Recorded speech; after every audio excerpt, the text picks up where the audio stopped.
কোনো থ্রেট নাই। পরিবেশ দেখতেছেন না, স্বাভাবিক সময়ের চেয়ে ভালো পরিবেশ চলতেছে। আপনিও ওই রূপে একটি রাজনৈতিক দলের নিশ্চয় মেম্বার। আমাদের তো গুজব বেশি ছড়ায়, এখনো মার্কেটে অনেক গুজব আছে।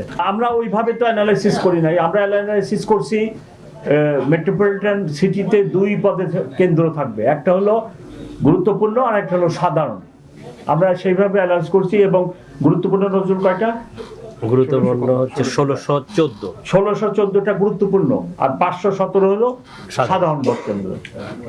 এইভাবে আমরা ইলেকশন কমিশনের পরিপত্র অনুযায়ী আমরা বিভাগ করছি। ওইটা আমার এখানে লিখিত বক্তব্য নাই, পরে আমরা রিমোট, যেহেতু কামরাঙ্গীরচর থানা থেকেও 6-7 কিলোমিটার ইন্টেরিয়র ইনএক্সেসিবল এরিয়া আছে, ওখানেও আমাদের ভোট কেন্দ্র আছে।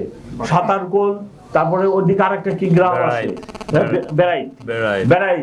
এই যে এই সমস্ত রিমোট এলাকা যেখানে রাস্তাঘাট সরু,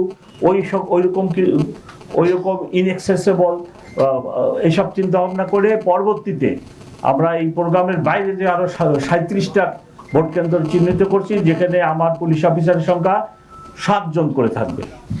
কোনো থ্রেট নাই। পরিবেশ দেখতেছেন না, স্বাভাবিক সময়ের চেয়ে ভালো পরিবেশ চলতেছে। ক্রাইম নাই, ল অ্যান্ড অর্ডার সমস্যা নাই, রাস্তা ব্লকিং নাই, খুবই ভালো পরিবেশ। 3 কোটি লোকের শহর। জাতিসংঘ 1-2 মাস আগে দেখলেন না, ঢাকা শহরের লোক সংখ্যা বলছে 3,66,00,000। এইরূপ একটি শহরে আমরা পুলিশিং করি, যেখানে বেকারত্ব আছে, যেখানে ভাসমান লোক আছে, যেখানে নানা ধরনের সমস্যা আছে, এইরূপ একটি শহরে আমরা পুলিশিং করি। তো এখন যে আপনারা দেখতেছেন ল অ্যান্ড অর্ডার এবং ক্রাইম সিচুয়েশন, আমি তো মনে করি চমৎকার। আপনিও ওই রূপে একটি রাজনৈতিক দলের নিশ্চয় মেম্বার।